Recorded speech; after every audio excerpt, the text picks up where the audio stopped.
At this time, it is my pleasure to introduce to you today's guest speaker, Sergeant Major Juan Carlos Rojas.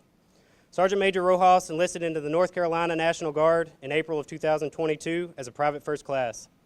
He attended basic training and advanced individual training as an armor crewman at Fort Knox, Kentucky, and graduated in April of 2003.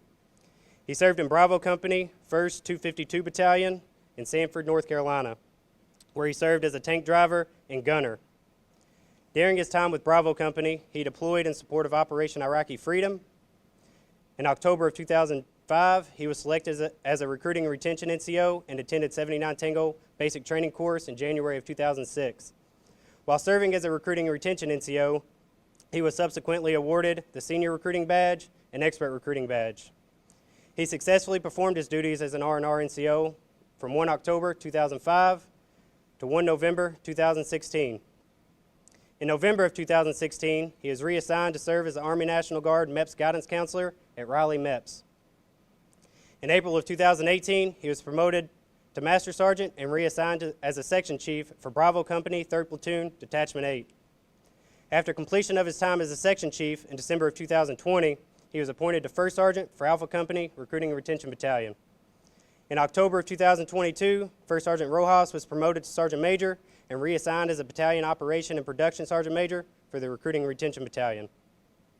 Sergeant Major Rojas is a graduate of Primary Leadership Developmental Course, Advanced Non-Commissioned Officer Course, 79 Tango Conversion Course, Reserve Component Career Counselor Course, Senior Non-Commissioned Officer Leaders Course, Army National Guard MEPS Guidance Counselors Course, Army National Guard Pre-Command Course, and the United States Army Sergeant Majors Academy. He has been awarded the North Carolina Achievement Medal, the Army Achievement Medal, 5th Award, the Army Commendation Medal, 3rd Award, the Army Good Conduct Medal, 6th Award, and Combat Action Badge. Ladies and gentlemen, Sergeant Major Rojas.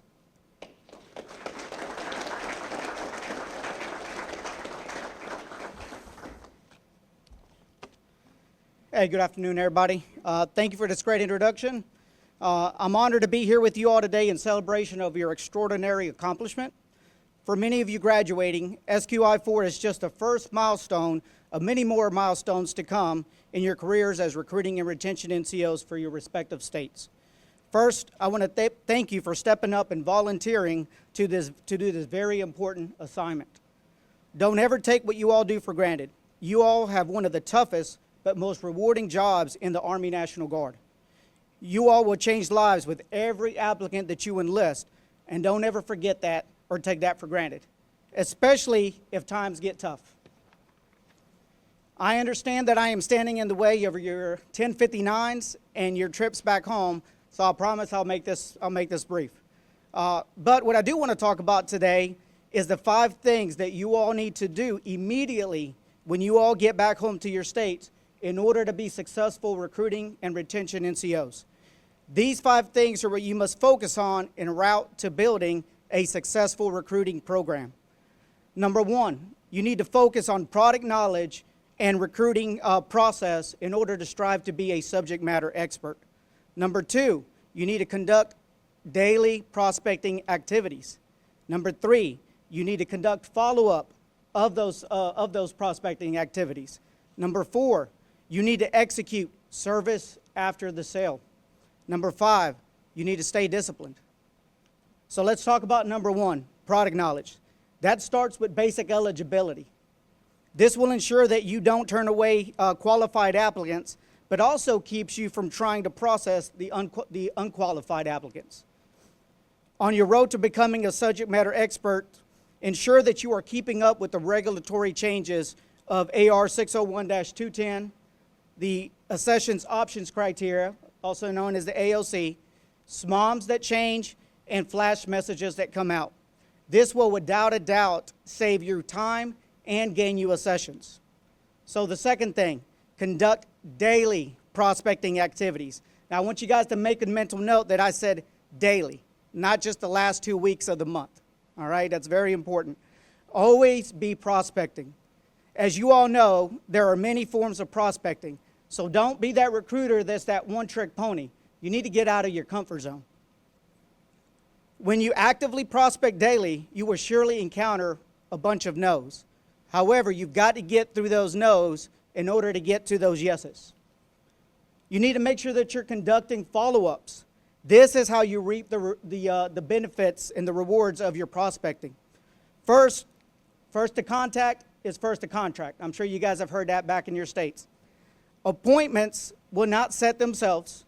Conducting follow-ups also means keeping those lines of communications open with your applicants as they go through the enlistment process.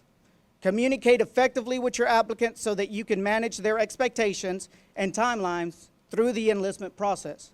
Number 4, execute service after the sale. Sergeants, this is just simply living the soldier's creed. Taking care of your new soldiers after enlistment.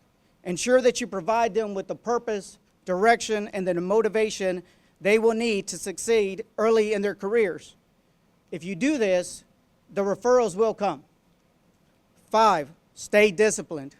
This is very important so that you don't consistently ride that roller coaster, that recruiting roller coaster that is full of ups and downs. Staying disciplined means that you continue to prospect for new leads while you simultaneously process the applicants that you're currently working. Staying disciplined also means that you continue to prospect and process even after you've made your mission, whether it's for the month or for the fiscal year.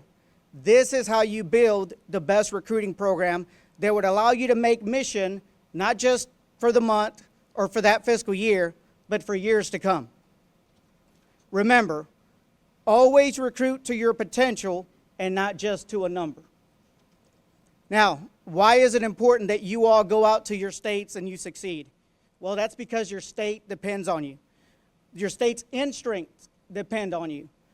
Your battalion, your teams, your NCOICs need you to achieve your mission so that everybody wins.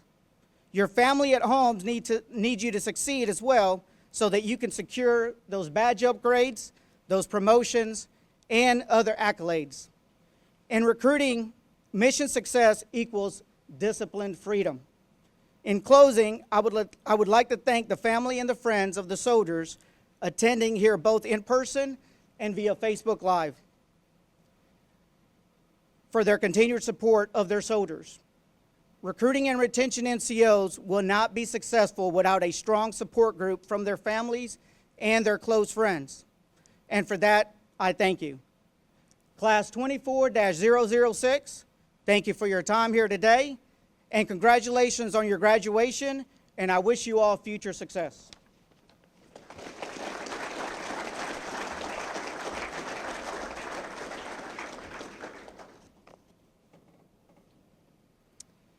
Sergeant Major Rojas, thank you for your time, your wisdom, and those inspiring words.